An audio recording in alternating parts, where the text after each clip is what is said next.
Moi, j'ai envie de leur dire que si ces 20 dernières années, voire 30 dernières années, au lieu de continuer à chercher dans les produits de protection des cultures qui sont des produits de synthèse toxiques, nous aurions orienté différemment la politique agricole pour aller vers une agriculture qui va sortir de l'utilisation de ces pesticides de synthèse, eh bien, on n'en serait pas où nous en sommes.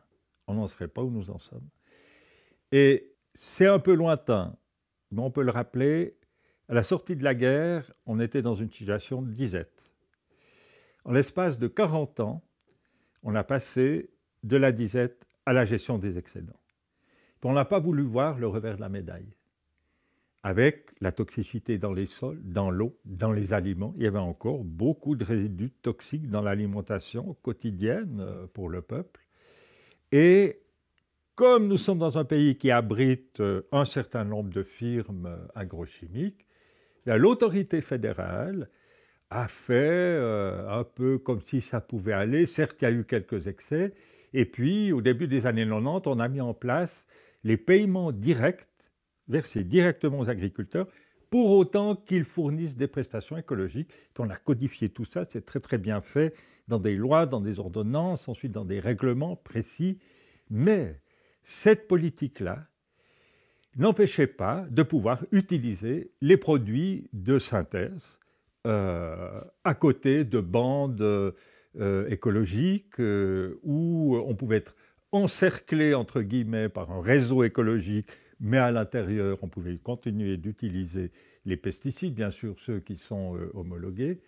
Et cette politique-là, eh ben, elle arrive aujourd'hui à un constat que les scientifiques nous disent depuis un certain nombre d'années, elle n'a pas atteint ses objectifs.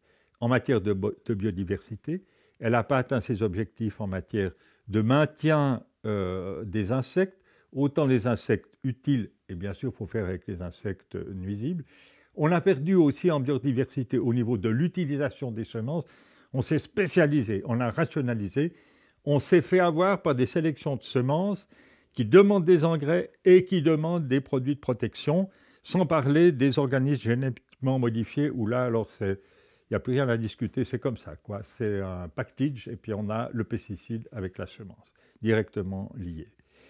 Et le fait que des paysannes et des paysans, à partir de l'exemple aussi des betteraviers, mais on peut voir ça hein, dans d'autres secteurs de production aussi, n'aient pas eu le réflexe aussi de se dire, si possible majoritairement, mais bon, là, quand je suis en train d'utiliser ces produits, je bousille des abeilles, je tue des abeilles, puis les abeilles, c'est des auxiliaires fort utiles pour produire de la nourriture, même si je n'ai pas de fruitier, la betterave, je ne sais pas si elle a besoin des abeilles, mais il faut vraisemblablement d'autres cultures céréalières et autres où il faut de la pollinisation, je pense au colza, qui n'ait pas eu cette prise de conscience me déroute. Ça me fâche un peu aussi qu'il n'y ait pas eu cette prise de conscience, puis qu'elle n'ait pas été relayée ou sentie, perçue par les chambres d'agriculture, par l'Office fédéral de l'agriculture, par l'Union suisse des paysans, ça me sidère. Et on se retrouve dans cette situation où on a 12, 14 initiatives populaires qui ont abouti, quelques-unes ont été votées, qui concernent l'environnement, le territoire, le paysage, la vie des sols, la biodiversité, tous des sujets qui nous concernent, et que l'Union suisse des paysans, qui est la grande centrale paysanne, qui tient tous les paysans dans ce pays, avec ses 26 chambres d'agriculture, n'ait pas eu le réflexe de se dire, attention, on ne continue pas comme ça. On ne peut pas continuer comme ça. Vous avez vu le nombre d'initiatives qu'on a sur le dos. Ben non, ils sont très souvent, encore jusqu'à maintenant, sur les pattes arrière, pour essayer de limiter les dégâts, pour essayer de dire, mais voilà, on a mis en place un programme de diminution de l'utilisation des pesticides, etc. On voit ce que ça donne. On en interdit un, mais on donne la possibilité aux paysans d'utiliser deux molécules qui sont presque tout aussi graves que celui qu'on a interdit. Donc, ça ne va pas, ça ne marche pas.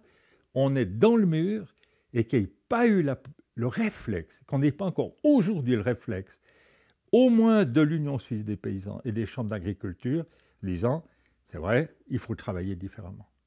Il faut orienter différemment l'agriculture. On s'est trompé.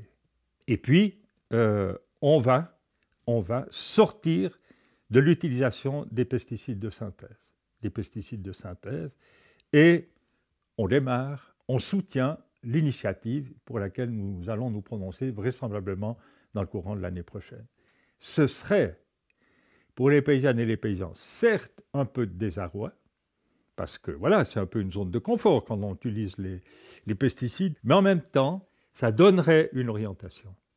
Ça donnerait un objectif clair, et je suis persuadé qu'avec les gens qui travaillent à Agroscope, les stations de recherche, qu'avec les services de vulgarisation, le jour où ils reçoivent, ce serait quasi une invitation, ils reçoivent, entre guillemets, l'ordre de travailler dans la recherche, dans l'application du suivi des cultures, une agriculture sans pesticides, moi je pense que ça nous libère d'une angoisse. Ça nous libère aussi de ce sentiment, mais en même temps c'est une réalité, qu'à chaque fois qu'on entre dans nos terres, ce n'est pas mon cas, mais avec un produit de synthèse, ben, on amène des toxiques.